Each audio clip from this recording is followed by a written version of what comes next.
ఓం గం గణపతయే నమః. ఓం శ్రీమాత్రే నమః. ఓం సరస్వత్యై నమో నమః. ఇప్పుడు మనం 11th మే 2026 ఆ రోజుని కుజుడు మేషరాశిలోకి వస్తున్నాడు. కుజుడు మేషరాశిలోకి రావడం వల్ల ఫలితాలు ఎలా ఉంటాయి? 12 భావాల వారి వరకు కూడా కుజుడు ఇచ్చే ఫలితాలు ఇప్పుడు మారుతున్నాడు. మీనరాశిలోంచి ఆయన కుజుడు మేషరాశిలోకి 11వ తారీఖున మారుతాడు. ఏ విధమైన ఫలితాలు ఇస్తాడో మనం ఇప్పుడు తెలుసుకుందాం. మిథున రాశి వారికి 11వ ఇంటి వాడిగా పాపి, అవునా? 11వ ఇంటి వాడు 11వ ఇంట్లో ఉండడం వల్ల ఆయన పాపత్వంలోనే ఉంటాడు. మిథున రాశి వారికి ఆయన పాపత్వంలో ఉన్నప్పటికీ కూడా ధనప్రాప్తిని ధనయోగాన్ని కలిగిస్తాడు. ఆయన కుటుంబంలో వృద్ధి కలిగిస్తూ ఉంటాడు. సంగీత సాధన చేసేవారికి, లేకపోతే విద్యలో బాగా రాణించే విద్యలో ఉండేవారికి విద్యలో బాగా రాణిస్తారు. సంగీత సాధన బాగుంటుంది. కుటుంబంలో వృద్ధి కలుగుతూ ఉంటుంది. కుటుంబంలో ఆదాయం పెరుగుతుంది. బంధువులంటే ఇష్టపడుతూ ఉంటారు మీరంటే. అంతేకాకుండా పుత్ర సంతానాన్ని మీకు ఇవ్వడానికి అవకాశం ఉందండి. సంతానం వలన అదృష్టము కలుగుతుంది. అంతేకాకుండా స్పోర్ట్స్, క్రికెట్ మీకు ఇష్టమైన ఆట, వాటిలో మీకు ఇంటర్నేషనల్ లెవెల్లో కూడా మీరు బాగా రాణించడానికి అవకాశం ఉంది. అలాగే భూములు, వాహనాలు, గృహసౌఖ్యము, సినిమా రంగంలో మీకు కలిసి రావడము, స్టాక్ మార్కెట్లో కూడా మీకు సక్సెస్ అవ్వడము జరుగుతుంది. కొంతమందికి పదవుల కోసం చూస్తూ ఉంటారు. పొలిటికల్ రంగంలో పదవులు కూడా వస్తాయి. కుజుడు పంచమస్థానం చోట్ల ఖచ్చితంగా వస్తుంది. అంతేకాకుండా తన ఆరోభావాన్ని కూడా చూసుకుంటున్నాడు. అంటే మేనమామలు బాగుండేది చేస్తూ ఉంటాడు. అలాగే శత్రువుల వలన మీకు ఎటువంటి ఇబ్బంది కలగకుండా అన్ని రంగాల్లోనూ విజయం సాధిస్తూ ముందుకు వెళ్ళేది చేస్తూ ఉంటాడు. రోగాల వలన ఇబ్బంది కలగకుండా సంపూర్ణ ఆరోగ్యవంతులుగా సేవకాజనాన్ని ఇస్తూ ఆనందంగా ఉండేది చేస్తూ ఉంటాడు. కోర్టు అంటే లా రిలేటెడ్ అని చెప్తాం. విషయాల్లో మీకు అనుకూలవంతమైన తీర్పు రావడానికే అవకాశం ఉంది.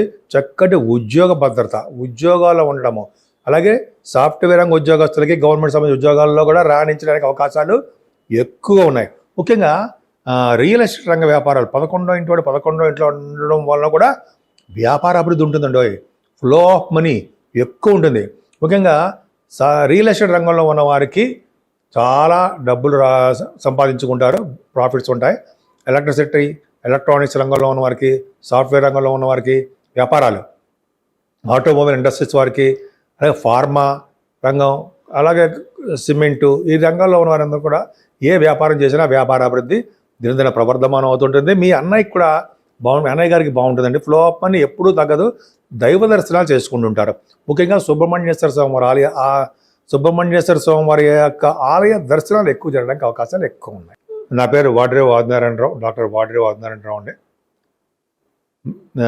మీ అందరికీ పేరు పేరున నా హృదయపూర్వక నమస్కారాలు. నా వీడియోస్ చూస్తూ నన్ను ఎంతగానో ప్రోత్సహిస్తూ ఉన్నటువంటి మీరందరికీ కూడా కృతజ్ఞతలు, మనస్పూర్వక నమస్కారాలు. అంతేకాకుండా మీ జాతకాలు చూపించుకోవాలనుకుంటే మీ date of birth, time of birth, place of birth, కొత్త వాళ్ళకండి, ఆల్రెడీ ఉన్న వాళ్ళకి తెలిసిన వాళ్ళకి పర్లేదు, వీళ్ళందరూ కూడా మీకు ఉండాలండి. మీకనే కాదు, మీ స్నేహితులకు కానీ మీ చుట్టాల్లో కానీ జాతకాలు తెలుసుకోవాలనుకుంటే ఈ 3 ఐటమ్స్ ఉండాలి. అంతేకాకుండా మీకు ఏం కావాలి, మీరు ఏం తెలుసుకోవాలనుకుంటున్నారు అనేది కూడా ఉండాలి. మీరు కింద స్క్రోల్ నంబర్కి మీరు ఫోన్ చేయొచ్చండి. 7075389589. నేను షూటింగ్స్లో ఉన్నాను అనుకోండి, షూట్స్లో ఉన్నప్పుడు లిఫ్ట్ చేయలేకపోవచ్చు. మీరు వాట్సాప్లో మెసేజ్లు పెట్టండి. నేనే మీకు తప్పకుండా కలుస్తాను, పరిష్కార మార్గాలు చెప్తాను కూడా, మీ జాతకం మొత్తం కూడా చెప్తాను. అంటే మీకు ఎటువంటి ప్రాబ్లమ్స్ ఉన్నా ఆ ప్రాబ్లమ్స్ నుంచి మనం చేయొచ్చు. ఉదాహరణకు ఉద్యోగం కానీ, లేకపోతే వ్యాపారాల్లో కానీ, లేకపోతే వివాహంలో కానీ చిన్న ఆటంకాలు ఎదురవుతుంటే, చాలా సంతానం ఆటంకాలు ఎదురవుతాయి. కాబట్టి వాటిని మనం రెమెడీ చేసి చెప్పచ్చు. అంతేకాకుండా నేను ఈ వాస్తు సంబంధించిన విషయాల్లో కూడా ఉన్నానండి. మీకు ఎటువంటి డౌట్స్ ఉన్నా, మీకు ఏదైనా పరిష్కార మార్గాలు కానీ తెలుసుకోవాలనుకున్నా కూడా వాస్తు రీత్యా కూడా నేను తప్పకుండా చెప్తాను.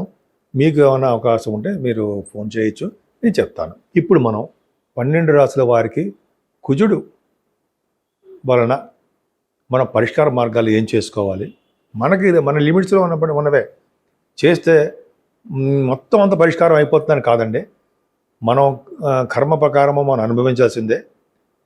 కర్మ అంటే ఎవరైనా ఎవరైనా సరే కర్మను దాటలేరు. సరే మన పని నుంచి మనం దాటలేకపోయినా స్వామివారిని పూజించుకోవడం వలన మనకి కష్టాలు కలగకుండా ఆ కర్మ నుంచి ఎలా బయటపడేయాలనేది స్వామివారు చూస్తారు. సో ఇప్పుడు మనం ఈ 12 రాసుల వారు కూడా సుబ్రహ్మణ్యేశ్వర స్వామి వారి గురించి చెప్పుకుంటాం కాబట్టి 12 రాసుల వారు చూడండి. మేషరాశి ఉంది, మేషరాశి వారికి అద్భుతం. కొన్ని రాశులు ఉన్నాయి. ఆ రాశి వారికి అష్టమంలో ఉంటాడు, కొంతమందికి ఏమో చతుర్థ భావంలోనూ, కొంతమందికి ఏమో 12 భావంలో ఈ ప్రాబ్లమ్స్ ఉంటాయి. కాబట్టి సుబ్రహ్మణ్యేశ్వర స్వామి వారిని నిరంతరం పూజించాలండి. ఓం శం శరవణ భవాయ నమః, ఓం శం శరవణ భవాయ నమః, ఓం శం శరవణ భవాయ నమః అంతరాన్ని కానీ అంటే అష్టోత్తరాలతో పూజ చేయడం కానీ, ఎర్రని పుష్పాలు అంటే ఇష్టం. ఎర్రని గులాబీ పువ్వులు కానీ, మందార పువ్వులు కానీ స్వామివారికి అష్టోత్తరం చేయడం వలన వల్లి దేవసేన సహిత సుబ్రహ్మణ్యేశ్వర స్వామి అంటే భార్యల్ని సుబ్రహ్మణ్యేశ్వర స్వామి వారిని కలిసి పూజించాలి. సుబ్రహ్మణ్య స్వామి వారికి కళ్యాణం అంటే బాగా ఇష్టం. కళ్యాణాలు సపోజ్ మన ఊళ్ళో ఎక్కడున్నా సుబ్రహ్మణ్య స్వామి వారి కళ్యాణాలు చేయించుకోవడము. శ్రీశైలంలో కూడా భ్రమరామ అమ్మవారి యొక్క దేవాలయాల్లో శివుడికి పార్వతికి ఎలా చేస్తారు కళ్యాణాలు, సుబ్రహ్మణ్యేశ్వర స్వామి వారికి కూడా పూజలు కళ్యాణాలు కూడా చేస్తారు. అది చాలా పవర్ఫుల్. అంటే ఇలా చేయించుకోవడం వలన అద్భుతమైన ఫలితాలు ఉంటాయి. అంతేకాకుండా మనకి వీలుంటే చాలామందికి ఏంటంటే సౌత్లో 6 దేవాలయాలు ఉన్నాయి కదా, పళని అని మనం అనుకుంటూ ఉంటాం. 6 పుణ్యక్షేత్రాలు. ఆ దర్శన భాగ్యం వలన కానీ, అదే మన ఇంటి దగ్గర మన ఊళ్ళోనే సుబ్రహ్మణ్యేశ్వర స్వామివారికి పూజ చేయడం వలన, అదే జంట పాములు ఉంటాయి, ఆ పాములకి పాలతో అభిషేకం చేయడము, పుట్టలో పాలు పోయడం వలన మంగళవారం కానీ, షష్ఠి మంగళవారం కలిసి వచ్చిన రోజు కానీ ఇలా సుబ్రహ్మణ్య స్వామి వారికి పూజిస్తూ ఆ రోజు పొద్దున కూడా ఉపవాసం ఉండి రాత్రి భుజించినా పర్లేదు, రాత్రి టిఫిన్ చేసినా పర్లేదు చేయడం వలన సుబ్రహ్మణ్యేశ్వర స్వామి వారి వలన వచ్చే దోషాలు అంటే కొన్ని రాశుల వారికి, అన్ని రాశుల వారికి చేస్తే అందరికీ మంచిదే, పరిహారం అవుతాయండి. ఇలా సుబ్రహ్మణ్య స్వామి ఏంటంటే సంతానం లేని వారికి సంతానం ప్రసాదిస్తాడు, వివాహం కాని వారికి వివాహం చేస్తూ ఉంటాడు, ఉద్యోగం లేని వారికి ఉద్యోగం భద్రత కలిగిస్తూ ఉంటాడు.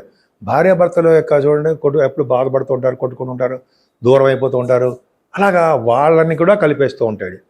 అలాగే ఉద్యోగాల్లో లేనివాడికి ఉద్యోగాల్లోనూ ఈ కార్యక్రమాలు అంటే ఈ సుబ్రహ్మణ్య పూజ చేయడం వల్ల, అంతేకాకుండా పొలిటికల్ రంగంలో వాళ్ళకు కూడా ప్రాబ్లమ్స్ ఉంటాయి కదా. మెయిన్ కారకుడు కుజుడు కూడా బాగుండాలి, కుజబలం కూడా ఉండాలి, అడ్మినిస్ట్రేషన్ కెపాసిటీ. సో ఇవన్నీ ఆయన కారకుడు కాబట్టి సుబ్రహ్మణ్యేశ్వర స్వామిని మనసారా పూజించాలి. నామగా కాకుండా పూజించడం వల్ల ఎప్పుడూ కూడా మన ఇంట్లోనే సుబ్రహ్మణ్య స్వామిని పూజించడము.